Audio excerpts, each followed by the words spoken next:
Okay, so you've got a few notes. Here's the official line.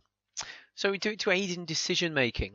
Otherwise, you can imagine that risk to reduce levels of risk is going to become quite a haphazard process, and it's especially if you're going to use this to defend yourself from breaches of the legislation or from legal cases, civil litigation to try to get money from your company if they don't think you've protected your employees properly. Then what you need is a formalized and suitably rigorous process. And so you want to guide your thinking through that process. To set priorities by time and budget. So again, this doesn't necessarily have to be just for health and safety. You can use it in any circumstance, but you can evaluate what presents the most significant risk, and you then can set your time scales for your work that you need to carry out, so that you're dealing with the worst things first, and then as the finance arrives and you've dealt with you've put in place the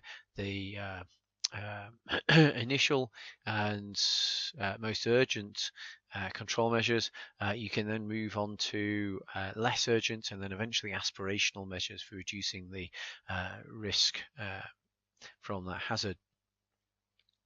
So where is the actual risk and the perceived risk? So it's just a note to consider that your experience in life, who you know, your upbringing, your cultural backgrounds, workplace that you're in, the opinions of others, all these things can influence your perception of risk. And so it's very important that you move beyond that to consider how likely there is to be harm from this hazard. So what is the actual risk? And so a couple of good examples might be if you are so if you consider driving a car, you consider driving a car as actually being a pretty low risk thing to do. However, I would suggest that driving a car is the highest risk thing that you do every day in your life. Unless you're into some kind of extreme adrenaline sports, then if you look at the statistics for road accidents, especially for cyclists, if you cycle to and from work, then you'll see that actually the level of risk versus the perceived risk is very significant, because you're driving a 2-ton weight at 70 miles an hour in the presence of lots of other 2-ton weights driven by people, and people are very well known for making mistakes. And so people don't perceive driving as being particularly high risk, and so they don't pay attention properly. They try and do their makeup, they try to answer their phone, they smoke cigarettes at the wheel, they listen to loud music. All of these things are going to distract them, and so you'll sure be familiar, if you drive a car yourself, with your own shortfalls, and so you can see how perceived risk versus actual risk needs to be considered. To formalize a process of an assessment, so it gives it a pathway. It's risk assessment, and it gets it down on paper, so you have a record of it, and then a record that you can work from and progress forwards with. To aid the communication of risk, so if you've got 5 or more employees in the UK, under the management regs, you have to make a written record of your risk assessments. But interestingly, under the management regs, if you don't have 5 or more, so if you don't have 5 employees, you've still got to do the risk assessments. You just don't write them down anywhere. So it's best to write them down, so you've got something down there on paper, and then you can use it to work from. And you can spend a lot of time doing something on paper, making changes to it, pushing around ideas, and it costs you very little. And so it's much more straightforward than trying to bring in something, seeing if it works, and then trying something else, seeing if that works, and learning through trial and error. Risk is discussed with those involved, so it's highlighted.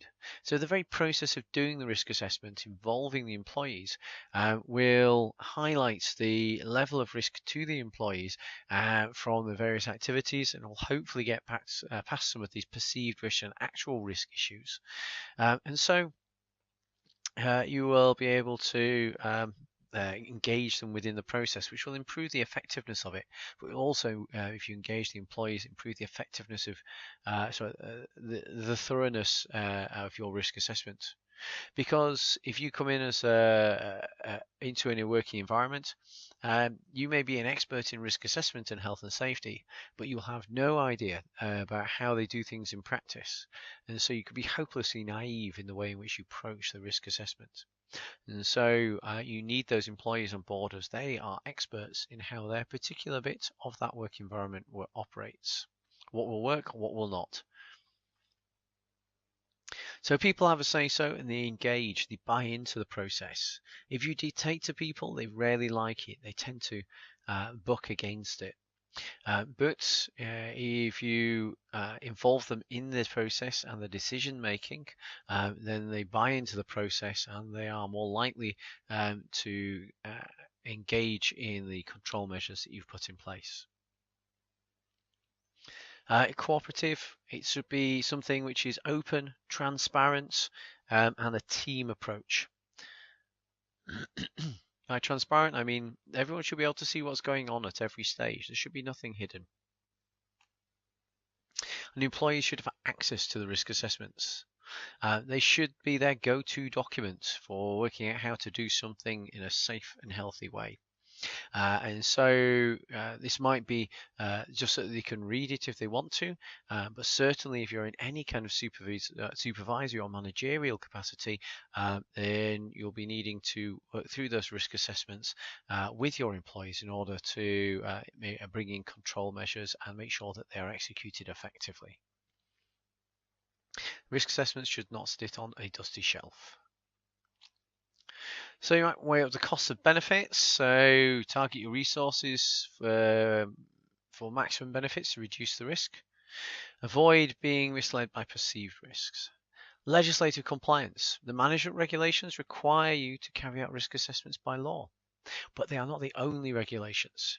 And so if you go into various specific areas of health and safety, such as display screen equipment use, control of lead at work, lifting operations, lifting equipment, manual handling, COSH, control of substances hazardous to health. Then each one of them have their own particular unique requirements for risk assessment approaches and the relevant regulations. So you need to work out what they are, what is required for those regulations, and then can make sure that your risk assessment covers those requirements. So a general risk assessment, like the one that I showed a few slides earlier, if you did it for manual handling for a workplace where there were, say, for instance, a dozen tasks which needed manual handling assessments doing on them, presented a higher than a background level of risk, then you would need to use a different template to the one you got there. So ask them what's acceptable risk. So you need to decide what is acceptable. And this, again, is one that is very much on your opinion. So if I was to tell, and that very much depends on the situation. So if you were to consider something that had a 1 in a million chance of causing a death, then you'd think, yeah, okay, that'd be an acceptable level of risk to me. But if you then brought this in on a national organisation which had 500,000 or 250,000 employees or something along those lines, one of these real giants, then you would consider that as you brought it in would be guaranteed to cause a death every 4 years, and then you need to make your decision about whether that is indeed acceptable. So that's a bit of a silly example, possibly a little flippant, but you get the general idea. You need to choose what is acceptable within the workplace, but also what is feasible within the workplace. And then you might use it to assess scientific information available. So this is where we're getting into the quantitative side of things.